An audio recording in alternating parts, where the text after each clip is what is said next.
warahmatullahi wabarakatuh. Perkenalkan, nama saya Herlita Putri Lestianti dengan NIM 2348 Saya berasal dari program studi S1 Farmasi kelas 2A. Di sini saya akan menjelaskan materi tentang patofisiologi pada sistem saraf manusia, di mana ini merupakan tugas dari mata kuliah patofisiologi manusia yang diampu oleh dosen apoteker Rizky Yulion M. Di dalam saraf itu terdapat neuron. Neuron merupakan unit fungsional dalam saraf yang terbentuk dari badan sel dan juga perpanjangan sitoplasma.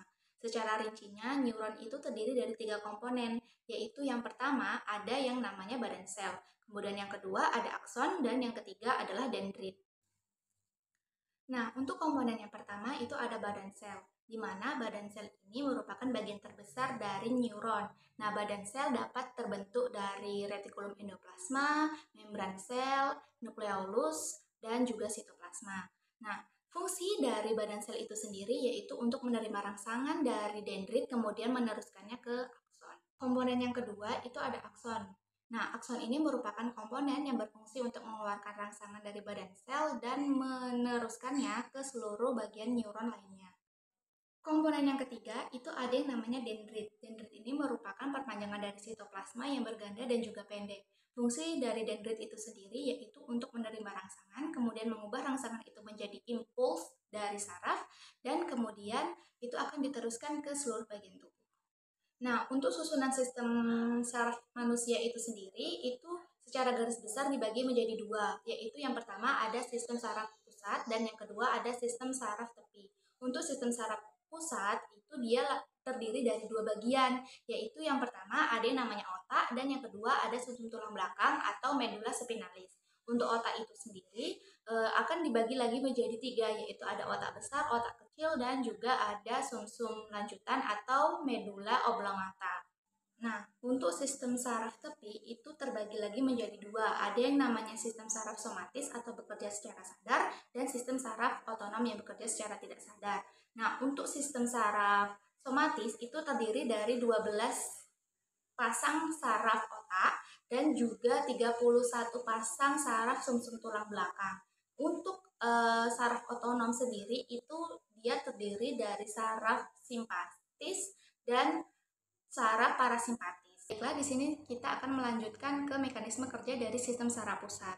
Nah, sistem saraf pusat ini bekerja dengan cara mengirim dan juga menerima pesan-pesan dari berbagai bagian tubuh. Nantinya otak itu akan berhubungan langsung dengan sumsum tulang belakang. Akson di sini bekerja untuk membawa pesan-pesan tersebut ke seluruh bagian tubuh sebagai arus listrik dan juga impuls dari saraf. Pesan yang keluar dan dikirim melalui jalur dari otak ke otot-otot tubuh. Nantinya pesan ini akan mengaktifkan otot tubuh. Neuron yang membentuk jalur ini disebut dengan neuron motorik. Pesan yang masuk kemudian dikirim melalui jalur dari indera menuju ke sumsum tulang belakang dan otak. Neuron yang membentuk jalur ini disebut dengan neuron sensorik. Kemudian kita lanjutkan ke penyakit dan juga gangguan dari sistem saraf manusia. Yang pertama itu ada yang namanya meningitis. Meningitis itu adalah peradangan di selaput otak.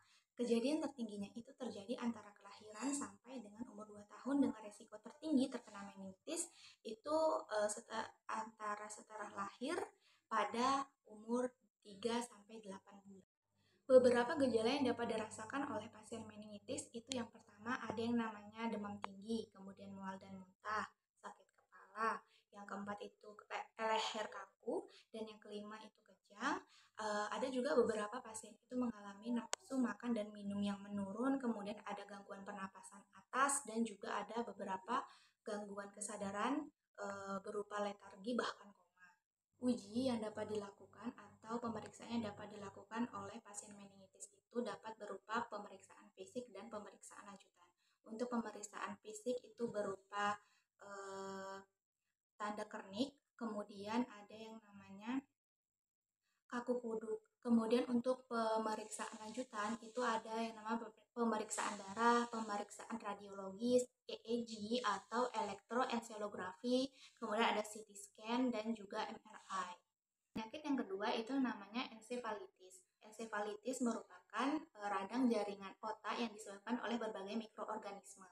Nah, berdasarkan penyebabnya, ensefalitis itu dibagi menjadi 4. Yang pertama ada ensefalitis suppurativa, itu bisa disebabkan oleh bakteri eh, Staphylococcus aureus. Kemudian yang kedua ada yang namanya ensefalitis sipilis, itu bisa disebabkan oleh Thermonema pallidum. Kemudian ada ensefalitis